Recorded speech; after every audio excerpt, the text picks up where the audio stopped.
So hello everyone, welcome to my YouTube channel Life Lens with Prateek.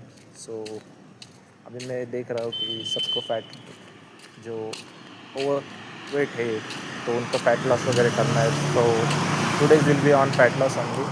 सो क्या क्या करना है उस चीज़ के लिए, हमें क्या क्या करना चाहिए और क्या क्या चीज़ छोड़नी चाहिए, इसी चीज़ के बारे में बताऊँगा आज।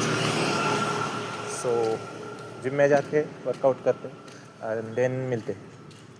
सी you guys. So follow me for that. Yeah.